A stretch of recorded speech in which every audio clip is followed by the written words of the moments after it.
بسم اللہ الرحمن الرحیم نحمدہ و نصلی علی رسولہ الکریم اما بعد۔ احباب گرامی، آج ہمارا تخصص فی الفقہ کا 26واں سبق ہے، اور آج کے سبق میں ہم فقہائے شافعیہ کے طبقات پڑھیں گے، یعنی طبقات الفقہاء الشافعیہ،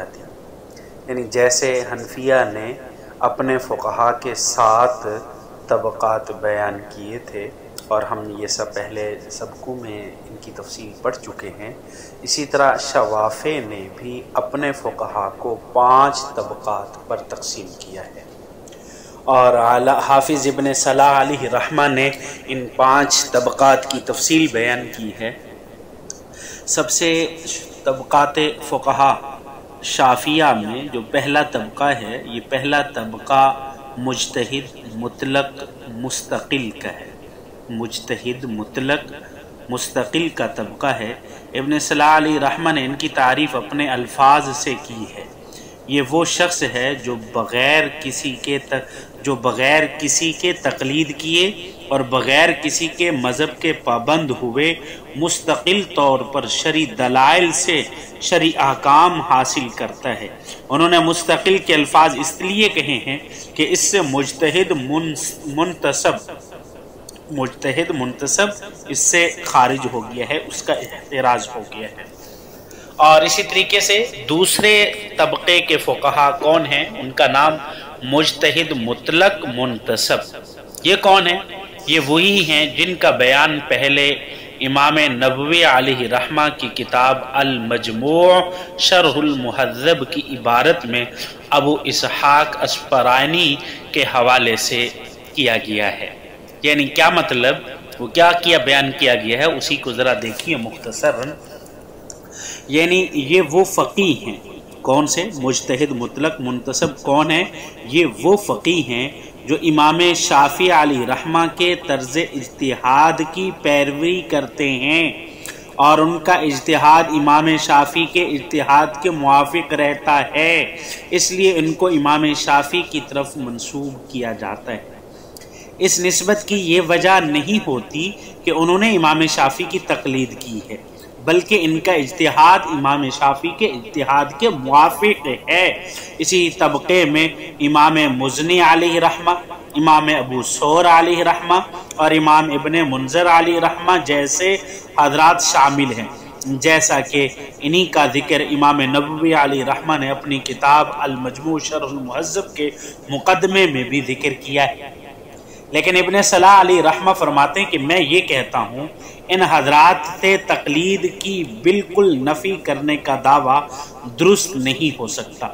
سوائے اس کے کہ یہ ثابت ہو جائے کہ ان حضرات نے اجتہاد مطلق کے تمام علوم کا احاطہ کر لیا تھا اور مجتہد مستقل کے مرتبے پر فیض ہو چکے تھے، مگر یہ بات ان تمام حضرات یا ان میں سے اکثر حضرات کے حالات کے مناسب نہیں ہے۔ شاید بعض مسائل میں اس جیسی تقلید ان کے مجتہد مطلق ہونے کے منافی بھی نہیں ہے، جیسا کہ ہم ابن قیم علیہ رحمہ کے حوالے سے یہ بات اکثر کہی ہے کہ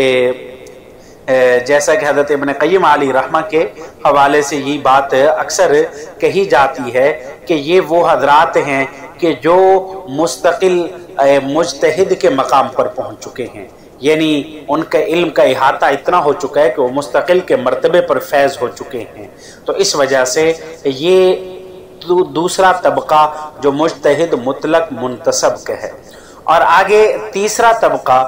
وہ مجتہد مقید کا ہے، یعنی طبقات فقہائے شافعیہ کا تیسرا طبقہ مجتہد مقید کا ہے۔ یہ وہ شخص ہے جو اپنے امام کو مستقل طور پر دلائل سے ثابت کرتا ہے، لیکن اپنے دلائل میں اپنے امام کے اصول و قواعد سے تجاوز نہیں کرتا۔ ابن صلاح علیہ رحمہ فرماتے ہیں کہ اس مجتہد کا طریقہ یہ ہوتا ہے کہ وہ فقہ کا عالم، اصول فقہ سے باخبر اور دلائل احکام کو تفصیل سے جانتا ہے، قیاس اور معانی کے طریقوں کی بصیرت سے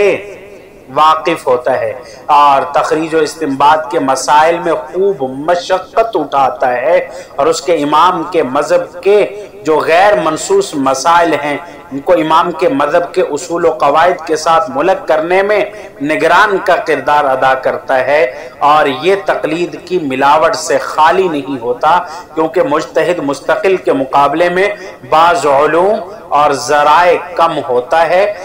اس درجے سے کم ہوتے ہیں، مثلا علم حدیث یا لغت عرب، اس میں کچھ کمی ہوتی ہے، یا زیادہ تر اجتہاد مقید والوں میں انہی دونوں علوم میں سے کچھ نہ کچھ کم پایا جاتا ہے، تو اس لیے یہ حضرات ان سے کافی سارے کیا ہوتے ہیں، علوم کے اعتبار سے کم ہوتے ہیں۔ اور آگے اس کے بعد چوتھا طبقہ کن کا ہے؟ چوتھا طبقہ یہ ان حضرات کا ہے جو ائمہ مذہب میں سے اصحاب الوجوہ والطرق ہیں، اصحاب الوجوہ والطرق کے مرتبے کو نہیں پہنچے لیکن خود فقیہ النفس ہوتے ہیں اور اپنے امام کے مذہب کے حافظ، اپنے مذہب کے دلائل کے جاننے والے ہوتے ہیں۔ ان کا کام یہ ہوتا ہے کہ یہ دلائل قائم کرتے ہیں، اپنے مذہب کو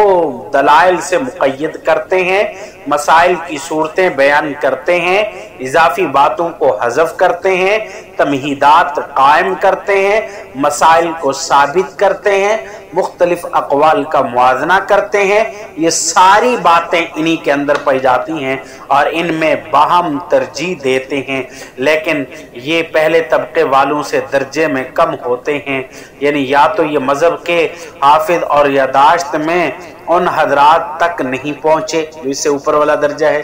یا اس وجہ سے کہ انہوں نے تخریج اور استنباط میں ان جیسی مشق نہیں کی ہوتی جو ان سے پہلے والے درجے نے کی ہوتی ہے، یا یہ پہلے والے درجے سے کم اس وجہ سے ہوتے ہیں کہ یہ علم اصول فقہ میں ماہر نہیں ہوتے، مہارت تامہ نہیں پائی جاتی، اور اس وجہ سے ان سے یہ پہلے درجے سے تھوڑے سے کم ہوتے ہیں۔ تو یہ چوتھے طبقے کے فقہا ہیں، اور ان طبقے والے حضرات میں وہ بھی ہیں جن کے فتاویٰ جمع کیے گئے ہیں اور الگ سے مرتب بھی کیے گئے ہیں، لیکن مذہب کے ساتھ مل جانے اور مذہب میں معتبر ہونے میں ان کے فتاویٰ اصحاب وجوہ کے فتاویٰ کے مرتبے تک نہیں پہنچ سکے، اور نہ ہی ان کے فتاوے میں اس درجے کی قوت ہے جو اصحاب وجوہ کے حضرات کے فتاویٰ کے اندر قدرت اور قوت ہے۔ تو اس لیے یہ چوتھے درجے سے، یہ تیسرے درجے سے یہ چوتھے درجے والے ذرا مرتبے اور مقام میں کم ہیں۔ اب فقہائے شافعیہ کا پانچواں درجہ یہ کون لوگ ہیں، اس کو ذرا غور سے سنیے، دیکھیے یہ وہ حضرات ہیں جو واضح مسائل، مشکل مسائل میں حفظ مذہب، نقل مذہب، فہم مذہب کا کام سر انجام دیتے ہیں، البتہ ان کی شخصیت میں دلائل قائم کرنے اور قیاس کو ضبط کرنے میں کچھ کمی نہیں ہوتی۔ یہ حضرات جب اپنے امام کی منصوص شدہ مسائل اور اپنے مذہب کے ائمہ مجتہدین کی تعریفات اور تخریجات میں سے اپنے مذہب کے تحریر شدہ مسائل نقل کرتے ہیں تو ان کے نقل اور فتاویٰ پر اعتماد کیا جاتا ہے۔ باقی رہے وہ مسائل جن کو وہ مذہب میں منقول نہیں پاتے، تو اگر وہ ان کے ہم معنی کوئی مسئلہ منقول مسائل میں پا لیتے ہیں تو اس طرح کے بغیر کسی فکر اور تأمل کے یہ معلوم ہو جاتا ہے کہ ان دونوں مسائل میں کوئی وجہ فرق نہیں ہے، جیسے باندی بنسبت غلام کے جس پر شریک کی طرف سے آزادی کرنے کے مسئلے میں واضح نص آئی ہے، تو ایسی صورتوں میں اس طبقے کے لیے غیر منقول شدہ کو منقول شدہ مسائل کے ساتھ ملک کرنا اور اس کے بارے میں فتویٰ دینا جائز ہوتا ہے۔ تو یہ پانچویں درجے کے حضرات ہیں فقہائے شافعیہ میں سے۔ تو یہ مختصراً تفصیل آپ حضرات کے سامنے بیان کی گئی ہے۔ اللہ رب العزت ہمیں عمل کرنے کی توفیق عطا فرمائے۔ وآخر دعوانا الحمدللہ رب العالمین۔